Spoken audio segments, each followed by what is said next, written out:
हिंदू धर्म में साधु संतों का खास महत्व रहा है। सच्चे और तपस्वी साधु संत अपने प्रवचनों और ज्ञान के भंडार से भक्तों को सही मार्ग बताकर उनके जीवन का उद्धार करते हैं। रामचरितमानस में गोस्वामी श्री तुलसीदास जी महाराज संतों की महिमा का वर्णन करते हुए कहा, अब मोहि भा भरोस हनुमंता, बिनु हरि कृपा मिलहि नहीं संता। श्री तुलसीदास जी महाराज कह रहे हैं। आज हम बताएंगे आपको एक ऐसे संत के बारे में जो आध्यात्मिक गुरु और जन्म से ही सूरदास है। ये शिक्षक भी है, संस्कृत के विद्वान भी है, दार्शनिक, लेखक, संगीतकार, गायक, नाटककार, बहुभाषी, विद और 80 ग्रंथ के रचयिता भी है। अब हम बात कर रहे हैं धर्म चक्रवर्ती तुलसी पीठाधीश्वर और पद्म विभूषण से सम्मानित जगत गुरु रामभद्राचार्य का जन्म मकर संक्रांति के दिन 14 जनवरी 1950 को ब्राह्मण परिवार शांति खुर्द गांव जौनपुर जिला उत्तर प्रदेश में हुआ था। जगत गुरु रामभद्राचार्य का बचपन का नाम गिरधर रखा गया था। जगत गुरु रामभद्राचार्य की माता का नाम श्रीमती सच्ची देवी मिश्र और उनके पिता का नाम श्री राजदेव मिश्र था और उनके दादाजी भी थे जिनका नाम पंडित सूर्य बली मिश्र था। उनकी मौसी थी जो कि मीराबाई की सबसे बड़ी भक्त थी। उन्होंने मध्य युगीन भारत में अपनी रचनाओं में भगवान कृष्ण को संबोधित करने के लिए गिरधर नाम का प्रयोग किया था। जगत गुरु रामभद्राचार्य जी जब 2 महीने के ही हुए थे उसी उम्र में आंख की रोशनी चली गई। उनकी आंखों में ट्रेकोमा नाम की बीमारी हुई थी। 24 मार्च 1950 को पता चला और गांव में इलाज की अच्छी व्यवस्था न होने के कारण उनकी आंखों का इलाज नहीं हो पाया। उनके घर वालों श्री गिरधर जी को लखनऊ के किंग जॉर्ज अस्पताल में भी ले गए थे। वहां उनका 21 दिनों तक आंखों का इलाज चला।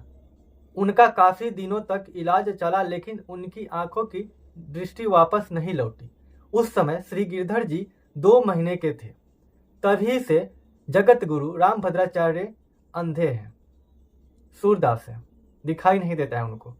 श्री गिरधर आंखों से अंधे होने के कारण पढ़ लिख भी नहीं सकते थे और उन्होंने अपनी पढ़ाई के लिए ब्रेल लिपि का भी प्रयोग नहीं किया। उन्होंने अपने जीवन में जो भी सीखा है सुनकर सीखे हैं और शास्त्रियों को निर्देश देकर रचना किए करते हैं।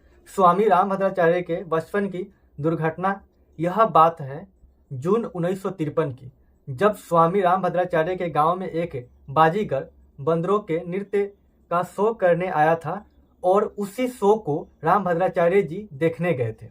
एकदम वहां खड़े बालक सभी भागने लगे, उनके साथ गिरधर भी भागने लगे और उसी समय गिरधर के साथ एक घटना हो गई कि वे एक सूखे कुएं में गिर गए। वे काफी समय तक उस कुएं में फंसे रहे। उसके बाद वहां से एक लड़की गुजर रही थी। उसने गिरधर की आवाज सुनी, फिर उसने देखा कि वह बालक फंसा हुआ है। उसने उनकी मदद की और कुएं से बाहर निकाल लिया और इस प्रकार गिरधर की जान बच गई। गिरधर ने अपनी शिक्षा का प्रारंभ उनके दादाजी से की थी क्योंकि उनके पिताजी तो मुंबई में काम करते थे। उसके बाद उनके दादाजी ही उन्हें हिंदू महाकाव्य रामायण और महाभारत के कई प्रसंग और विश्राम सागर जैसी कई भक्ति रचना सुनाया करते थे और उनके बाद श्री गिरधर ने मात्र 3 साल की उम्र में ही अपनी पहली कविता अवधी भाषा में लिखी। गीता और रामचरितमानस श्री गिरधर जब 5 साल के थे तभी उन्होंने अपनी पड़ोसी पंडित मुरलीधर मिश्रा से मात्र 15 दिन में ही भागवत गीता को याद कर लिया, जिसे भागवत गीता के अध्याय और श्लोक संख्या के साथ कम से कम 700 श्लोक थे। जब गिरधर मात्र 7 वर्ष के थे तभी उन्होंने अपनी दादाजी की मदद से 60 दिनों में ही तुलसीदास के पूरे रामचरितमानस को याद कर लिया था। उसके बाद उन्होंने 1957 में रामनवमी के दिन उपवास करते हुए संपूर्ण महाकाव्य का पाठ किया था। जब गिरधर मात्र 11 वर्ष के थे तब उनके घर परिवार में एक शादी समारोह में जा रहे थे, लेकिन उस शादी समारोह में गिरधर को जाने से मना कर दिया। इसका कारण तो यह मानते थे कि इनको ले जाना एक अपशगुन होगा।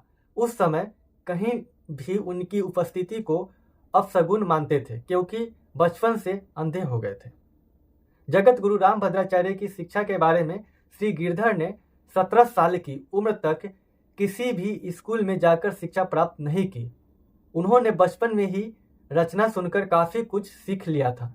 गिरधर के घर परिवार के चाहते थे कि गिरधर एक कथावाचक बने। उनके पिता ने गिरधर को पढ़ाने के लिए कई ऐसे स्कूल में भेजने को चाहा जहां अंधे बच्चे को पढ़ाया जाता है, लेकिन उनकी मां ने नहीं जाने दिया। उनकी मां का मानना था कि अंधा बच्चों के साथ अच्छा व्यवहार नहीं किया जाता है।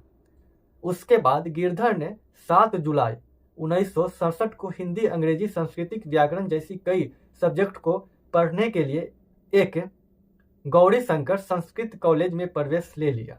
श्री गिरधर ने सीखने के लिए ब्रेल लिपि भाषा का प्रयोग नहीं किया। उन्होंने अपने जीवन में जो भी सीखा सिर्फ सुनकर ही सीखा।